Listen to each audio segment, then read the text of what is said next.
Yeah, for sure, Jide, join the movement. Is it the duty of our National Assembly to make laws to compensate criminality and punish those who abide by the rules? Then one might be tempted to ask if ours is a National Assembly or assembly of non-nationals.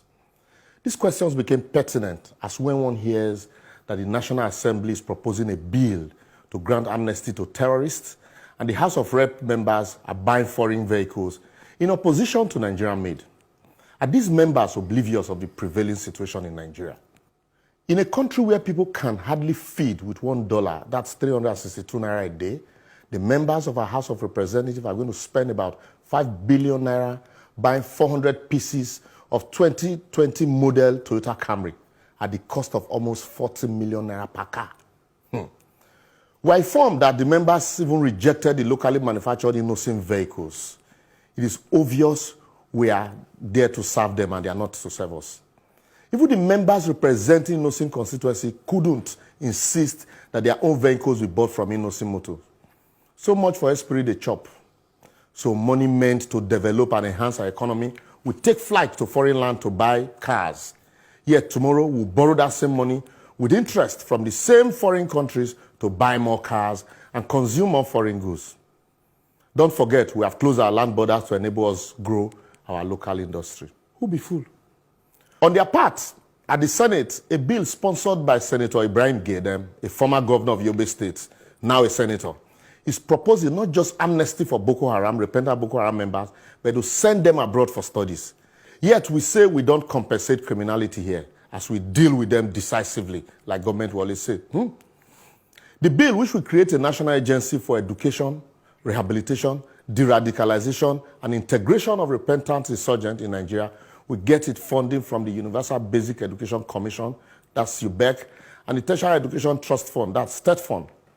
With such laws, Boko Haram members will soon begin to scream members, as all you need to do to get rehabilitated and be given foreign scholarship will be to enroll as a member of Boko Haram, repent after 1 or 2 months, and boom, you're on your way abroad for studies.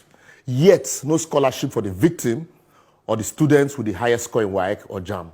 Why won't we be highly spiritual instead of innovative or creative? I don't know whether to laugh or cry.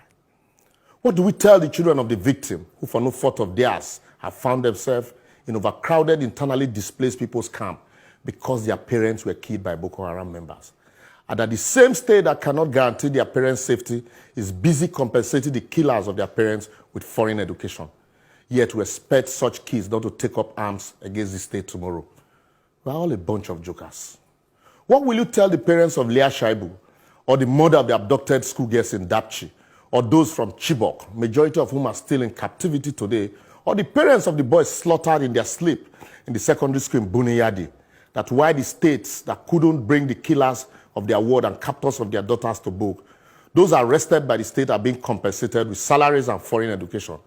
Yet a senator sponsored this bill. Make we fear God, oh.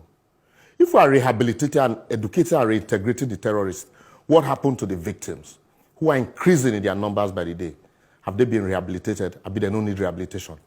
How do we dance on the graves of our servicemen and women who have died, some carelessly, in the fight against terrorism with such an idea and hope to prosper as a nation or find peace with our conscience and maker? With such ideas, without knowing it, we are gradually building an army of dissidents who will be emboldened to take up arms against the state in no distant time. I would therefore advocate that if our lawmakers don't want Nigerians to see them as strangers, that's assembly of non-nationals, they should not only jettison this ostentatious lifestyle that further fleeces the country, but strive to make laws that would promote unity, equity, welfare, peace, and rehabilitation of all Nigerians, irrespective of tribe or tongue, because we all need rehabilitation.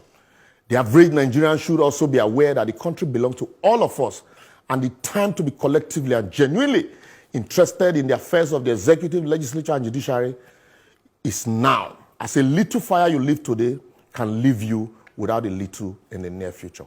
A word said in half goes into the wise and becomes a whole. I don't talk my own.